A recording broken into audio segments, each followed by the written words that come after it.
Bonjour Bruno Tertrais. Bonjour. Et bienvenue sur Radio Classique. Vous êtes le directeur adjoint de la Fondation pour la recherche stratégique depuis ce week-end et même depuis plusieurs mois. On parle de la fin de l'ordre mondial tel qu'on l'a connu. Nous sommes donc ce matin dans une situation comparable à 1945. Pas tout à fait quand même. D'abord la fin de l'ordre mondial, je l'ai entendu quand même une bonne trentaine de fois depuis 1990, donc méfions-nous.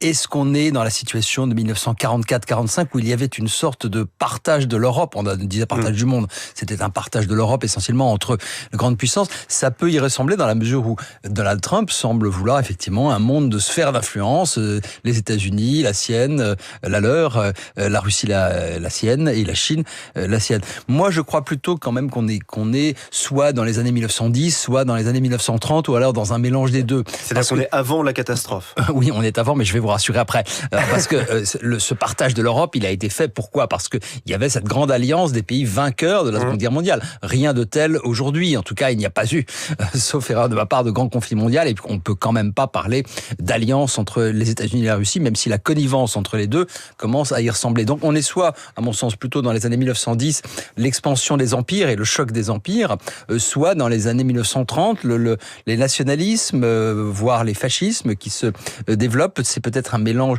de tout cela. La grande différence, c'est que, contrairement à 1914 et à 1939, on a aujourd'hui la dissuasion nucléaire qui n'est pas un remède miracle, mais qui rend la perspective d'une grande guerre extraordinairement improbable. On parle beaucoup du rôle des États-Unis dans ce nouveau dessein mondial, peut-être pas ce nouvel ordre mondial, mais la politique d'expansion économique, la Chine le pratique depuis longtemps, depuis 20 ans. Finalement, Donald Trump n'a fait que s'adapter. La différence, c'est que Donald Trump est dans une logique de prédation au sens premier du terme. La Chine, évidemment, investit énormément dans les infrastructures, les fameuses routes qu'on appelait les routes de la soie maritimes et terrestres. Elle achète énormément de minerais, de terres arables un peu partout dans le monde. Si on est dans cette logique-là, on n'est pas dans la prédation au sens classique du terme.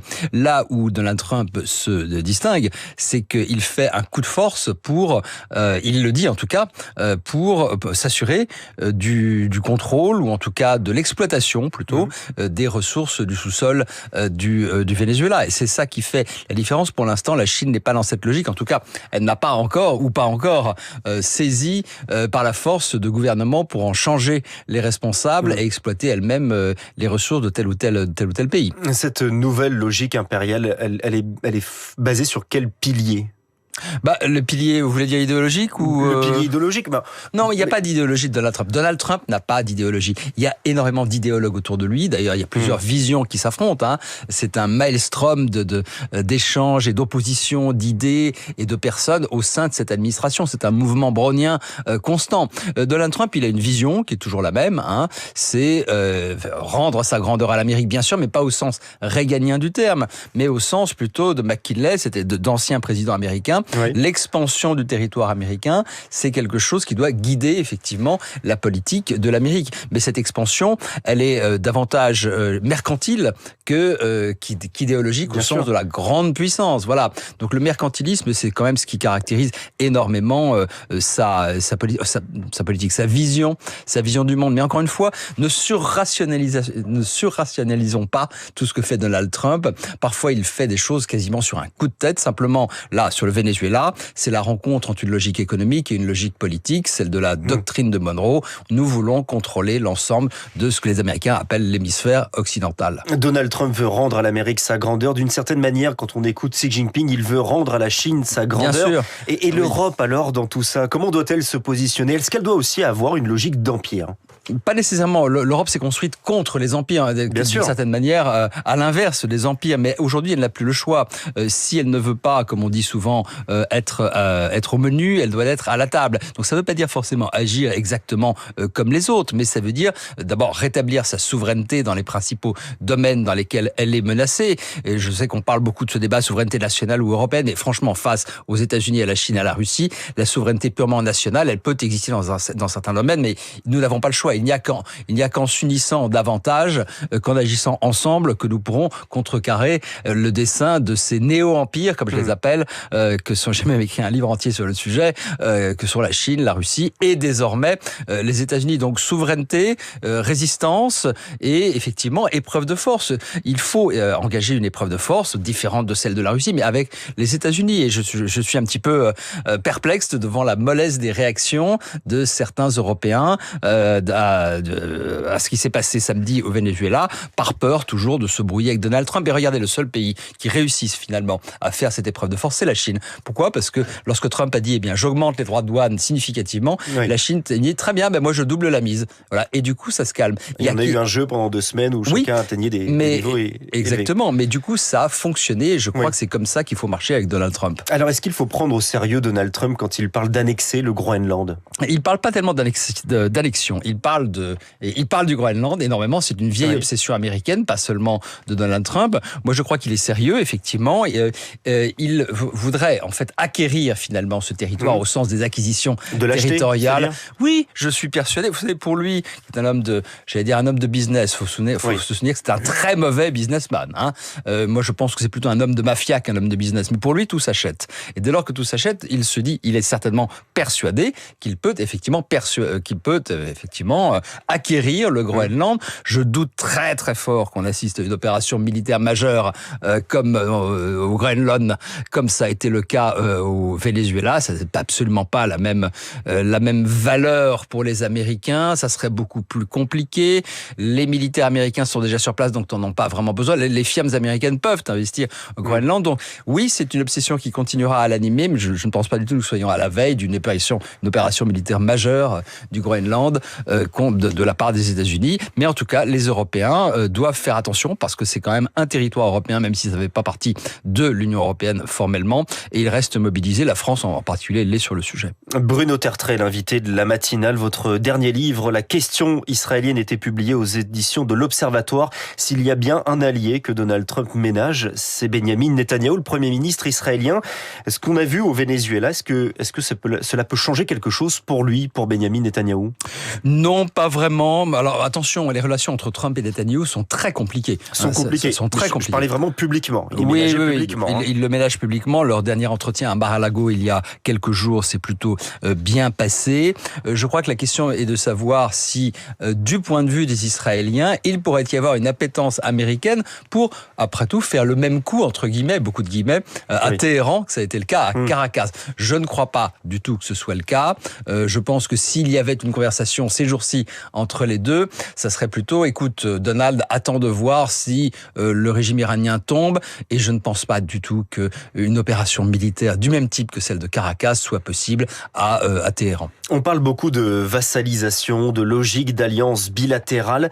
D'une certaine manière, aujourd'hui, est-ce qu'Israël est un vassal des États-Unis, si le mot est juste ? Non, Israël n'est pas un vassal des États-Unis. Vous savez, il y a deux thèses qui sont fausses toutes les deux.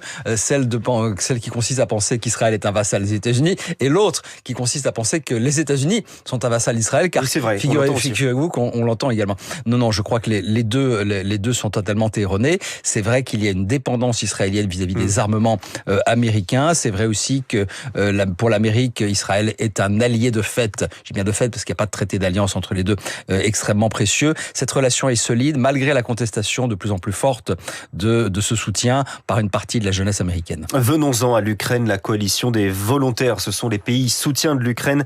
Ils se réunissent aujourd'hui à Paris, en présence américaine, avec toujours cette même question. Comment garantir la sécurité du pays en cas de paix ? Oui, et ce qui est intéressant, alors d'abord, c'est quand même une très belle manœuvre diplomatique française. Je suis pas le dernier à critiquer la diplomatie française quand c'est nécessaire, mais réunir 35 chefs d'État et de gouvernement, ou 36, aujourd'hui à Paris, autour d'un concept qui commence vraiment maintenant à être solide, c'est-à-dire un ensemble de dispositions visant à garantir la sécurité de l'Ukraine en cas, je dis bien en cas de cessez-le-feu ou de plan de stabilisation, je n'ose pas dire plan de paix, c'est quand même quelque chose de très très important et intéressant, parce que les États-Unis maintenant sont dans le jeu. On a remis les États-Unis dans le jeu. Ils sont prêts à participer à ces fameuses garanties de sécurité. C'est un symbole très important pour l'Ukraine, évidemment. Cela montre aussi que l'obstacle à la paix, en tout cas l'une des vocations de cette démarche, c'est de montrer que l'obstacle à la paix, eh bien, ce n'est pas l'Ukraine, ce ne sont pas les Européens ou les États-Unis, c'est bien la Russie.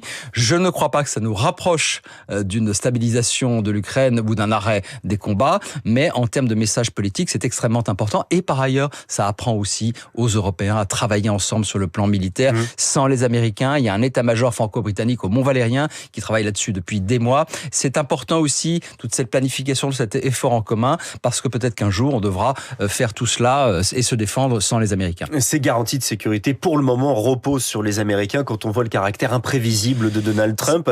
Peut-on encore lui faire confiance ? Écoutez, moi, si j'étais ukrainien, je ne me fierais pas à un engagement verbal de Donald Trump. Ça, c'est certain. Même s'il signe un traité ou même s'il signe un papier. Non, justement, la grande différence, c'est que lorsque vous signez un traité avec une autorisation de ratification par le Congrès, c'est beaucoup plus solennel, c'est très engageant juridiquement, ça engage le pays et non pas le dirigeant. Mais c'est vrai que les Ukrainiens ont raison de se méfier des promesses américaines. Bien sûr, oui. Et je crois que tout ceci est assez fictif finalement, parce que j'imagine très mal les États-Unis donner un engagement formel de défense militaire du territoire ukrainien par traité ratifié. Mais il y a au moins la notion d'engagement politique qui est importante, mais les Ukrainiens savent très bien qu'à la fin, ils devront compter sur les Européens et surtout sur eux-mêmes. Et pour autant, s'attaquant au Venezuela, Trump a renversé un allié de Vladimir Poutine. Il y a donc un changement vis-à-vis du président russe qu'il a ménagé pendant des mois. Oh, écoutez, avec Poutine, Trump fait une chose un jour, il fait blanc le mardi et noir le mercredi. Oui. C'est comme ça depuis le mois de janvier. Mais c'est vrai que le renversement de Maduro est une très mauvaise nouvelle pour la Russie et pour la Chine, parce que c'est un membre important de ce fameux axe des autoritaires, de cet axe anti-occidental. Mauvaise nouvelle aussi sur le plan militaire, parce que une nouvelle fois, les défenses anti-aériennes russes et chinoises qui équipaient le pays, eh bien les Américains sont rentrés, pardonnez-moi l'expression, comme dans du beurre, comme c'était le cas à Téhéran pour les Israéliens au mois de juin dernier. Mauvaise nouvelle aussi pour l'exploitation des ressources sur lesquelles comptait beaucoup la Chine. Donc ça, c'est vrai que tout ceci n'est pas très bon pour Vladimir Poutine. Mais est-ce que pour autant cela est interprété comme un signal négatif par la Russie et par la Chine? Moi, je ne le sais pas. La question, c'est de savoir pour eux, est-ce que ça veut dire que Trump désormais va se focaliser sur l'Amérique latine, bonne nouvelle pour la Russie et la Chine, ou est-ce que ça veut dire que finalement Trump est décidément très imprévisible et on ne sait jamais quel coup il va faire dans 15 jours, dans un mois, dans 6 mois, et donc méfiance. Et cette interprétation-là, elle est fondamentale. Moi, je ne l'ai pas. Il n'y a que Xi Jinping et Vladimir Poutine qui peuvent l'avoir. Bruno Tertrais, merci beaucoup. Merci d'être venu ce matin, directeur adjoint de la Fondation pour la recherche stratégique. Et je rappelle votre dernier livre, La question israélienne, aux éditions de l'Observatoire. 8h28.